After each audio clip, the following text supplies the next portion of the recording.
जय श्री राम, हर हर महादेव।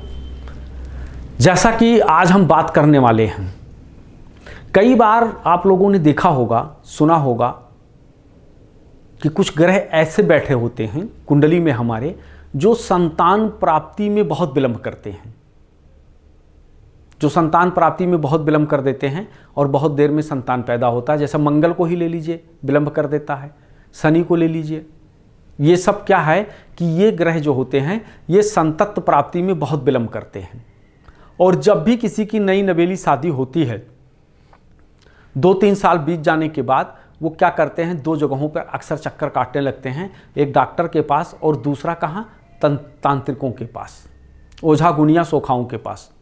और वो लोग बताते हैं कि मरी मसान और इस प्रकार की दिक्कतें जो है तुम्हारी पत्नी के साथ चल रहा है, इसी कारण से उनको संतान प्राप्ति में दिक्कत हो रही है। और आप उनका इलाज करवाने में लग जाते हैं। इलाज करवाते करवाते करवाते करवाते कई वर्ष बीत जाता है और उसके बाद क्या होता है कि आप जो हैं चुपचाप शांति मान के बैठ जाते हैं, थक जाते हैं, क्योंकि आपका मेहनत भी लगा और पैसा भी गया। आप दोनों स्थितियों में परेशान हो जाते हैं। तो करते क्या, आप चुप मार के बैठ जाएंगे और उसके कुछ दिन के बाद आपके घर पे पता चलता है कि आपकी बीवी गर्भवती हैं और एक सुंदर से स्वस्थ बालक को जन्म दिया।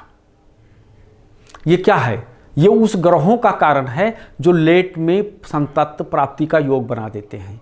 कई बार ऐसे में क्या होता है कि जब हम ओझा सोखा के पास जाते हैं तो वो कहते हैं कि आपके बीवी का गर्भ जो है बांध दिया गया है या गलंत कर दिया गया है, और इस कारण से दिक्कत आती है। जब तक ये खुलेगा नहीं तब तक आपको कोई फायदा नहीं होगा। आदमी उसको खोलने के चक्कर में 1 ओझा, 2 ओझा, 3 सोखा ऐसे लोगों को खूब पैसे, खूब धन देता है, लेकिन उसके बावजूद भी कार्य नहीं होता है। कई बार ऐसा होता है। और कई बार क्या होता है कि जब वो समय, वो ग्रहों की स्थितियां आ जाती हैं तो आपको संतत प्राप्ति हो जाता है। तो आपको एक पूर्ण विश्वास उस बाबा को लेकर के या उन महाराज को लेकर के आपके मन में एक बहुत अच्छी भावना जागृत हो जाती है कि इन्होंने कर दिया और ऐसा हो गया। जबकि हम अपनी ज्योतिष में कई बार बताए हैं कि हमारे ज्योतिष में जो ये 9 ग्रह हैं, ये 9 भगवान हैं, ये भगवान के स्वरूप हैं। इसीलिए इनको कहा जाता है फर्स्ट लॉर्ड दूसरी लॉर्ड में बैठा हुआ है, यानी भगवान, फर्स्ट ग्रह का भगवान दूसरे घर के भगवान के पास बैठा हुआ है।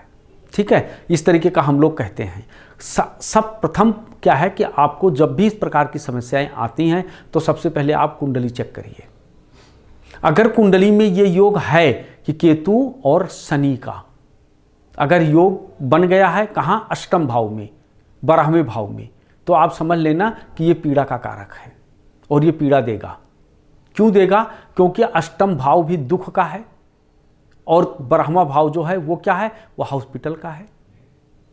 तो कहीं ऐसा युक्ति तो नहीं बना। अगर ऐसा युक्ति बना है तो सबसे पहले नंबर केतु क्या है, तुम्हारा पित्र है, और शनि क्या है, तुम्हारा कर्म है।